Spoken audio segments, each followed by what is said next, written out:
Big TV ప్రేక్షకులకు నమస్కారం. మాఘపురాణం అధ్యాయం 3 పులిముఖం గల గంధర్వుడు.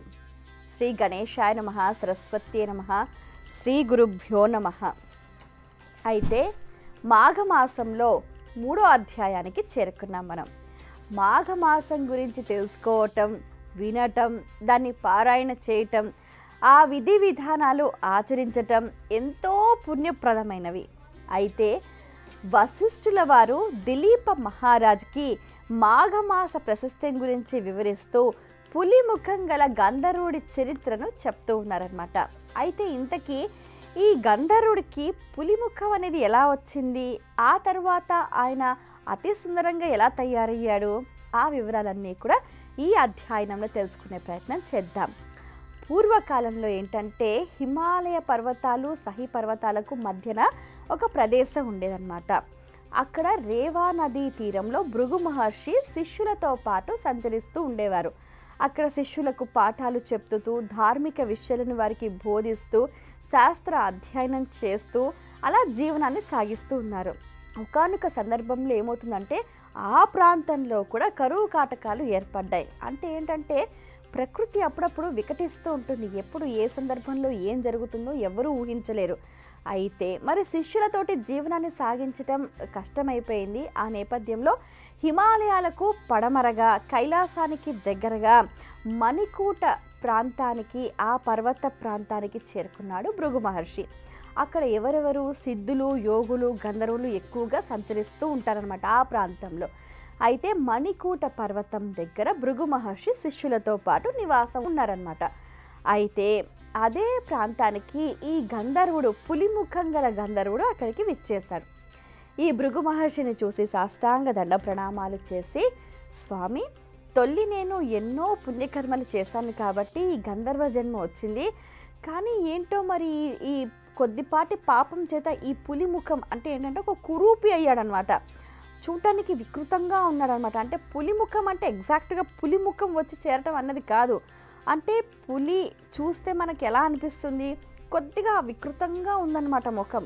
కానీ మనిషి చూస్తే గంధర్వుడు, మంచి స్వభావం, మంచి గుణం, కానీ రూపం చూస్తే వికృతంగా ఉంది. ఏం చెయ్యాలి? గంధర్వుడు చెప్తూ ఉంటాడు, నా భార్య కూడా అతి సౌందర్యవంతురాలు, మంచి సంగీతంలో ప్రావీణ్యం కలది, నారద మహర్షి చేత కూడా మెప్పు పొందింది, ఎంతో అనురాగాన్ని ఆమె చూపిస్తూ ఉంటుంది. కానీ నేను ఆమెని ఆదరించలేకపోతున్నాను, ఈ కురూపి వల్ల నేను ఆమెని చేరలేకపోతున్నాను, నాకు ఏదైనా ఒక తరుణోపాయాన్ని సూచించండి అంటూ కూడా గంధర్వుడు వేడుకుంటాడు అనమాట భృగు మహర్షిని. అప్పుడు భృగు మహర్షి ఏం చేస్తారంటే తాను కళ్ళు మూసుకొని దివ్య దృష్టితోటి అసలు ఈ గంధర్వుడికి ఈ రూపం ఎందుకు వచ్చింది అన్నది వారు దివ్య దృష్టితో చూస్తారనమాట. అంటే ఆయన పూర్వజన్మలో ఏంటంట అంటే ఏకాదశి మొత్తం ఉపవాసం ఉండి ద్వాదశి రోజున అభ్యంగన స్నానం చేయనందున అతనికి ఆ కురూపి రూపం వచ్చిందట. చూసారా, చేసిన పాపం కొంచెమే, ఆ చిన్నిపాటి దోషానికి కూడా అంత పెద్ద శిక్ష పడిందనమాట అతనికి. సో దీని నుంచి తరుణోపాయం ఏంటి అని అంటే చెప్తాడనమాట. అతను విష్ణుమూర్తి గురించి తపస్సు చేస్తారు.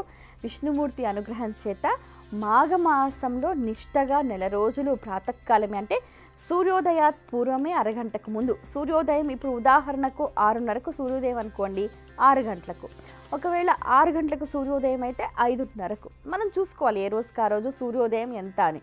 సూర్యోదయాత్ పూర్వమే స్నానం చేశారు. అలాగే జప తప అనుష్ఠానాలు ముగించుకున్నారు.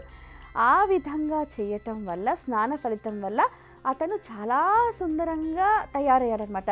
సుందరమైన ముఖ స్వరూపం ఆయనకు లభించింది. ఆశ్చర్యచకితులయ్యారు. నిజంగా ఏంటి ఈ వింత, మనం చేసిన ఎంత పాపం కూడా స్నాన ఫలితంగా మంచి ముఖం లభించింది అని ఆనందం వ్యక్తం చేస్తారు. ఈ విధంగా వశిష్ఠుల వారు దిలీప మహారాజుకి ఈ పులిముఖం కలిగిన గంధర్వుడి కథ అనేది చెప్తూ ఉంటారు.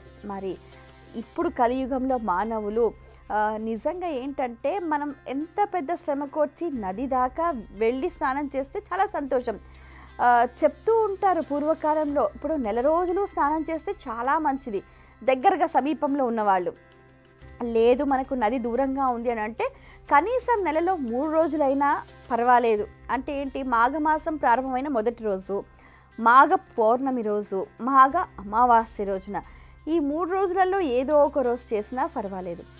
లేదా ఏకాదశి పర్వదినాలలో మనకు పుణ్యమైన రోజులు చాలా ఉన్నాయన్నమాట. ఈ మాఘమాసంలో మనకు వసంత పంచమి, శ్రీ పంచమి అంటూ ఉంటారు.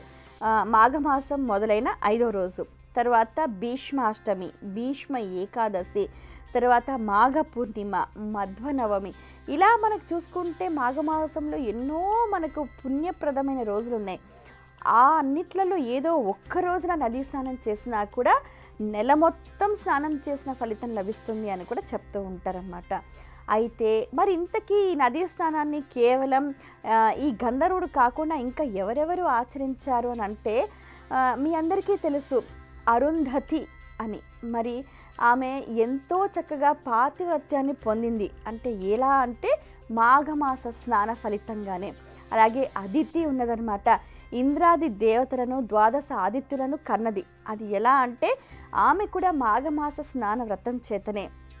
అలాగే చంద్రుణ్ణి ఎడబాయకుండా అనురాగాన్ని సొంతం చేసుకున్న రోహిణి కూడా మాఘమాస స్నాన ఫలితంగానే అటువంటి ఫలాన్ని సొంతం చేసుకుంది. ఇలా ఎన్నో యజ్ఞయాగాదులు, ఎన్నో దానాలు చేస్తే వచ్చే ఫలితం కన్నా మాఘమాసంలో కేవలం స్నానం చేస్తే సరి తత్సమానమైన ఫలితం లభిస్తుంది అని మనకు పురాణాల ద్వారా అవగతమవుతుంది. ఈ విషయాన్నంతటినీ కూడా పద్మ పురాణంలో చాలా స్పష్టంగా తెలియజేశారు. ఇదే విషయాన్ని దిలీప మహారాజుకి వశిష్ఠుల వారు చెప్పారు. ఇదే విషయాన్ని మొత్తం అంతటినీ కూడా నైమిషారణ్యంలో సూత పౌరాణికుడు శౌనకాది మహామునులకు ఇంకా ఎంతోమందికి కూడా చాలా చక్కగా అద్భుతంగా తెలియజేశారు. ఆ విషయాన్నే మాఘపురాణం ద్వారా మనము ఈ వేదిక ద్వారా మనందరం కూడా ఆ విషయ సంగ్రహణ చేసుకునే ప్రయత్నం చేస్తున్నాం. ఇది ఇందులోని సారాంశం. స్వస్తి. For more videos like this, subscribe Big TV channel.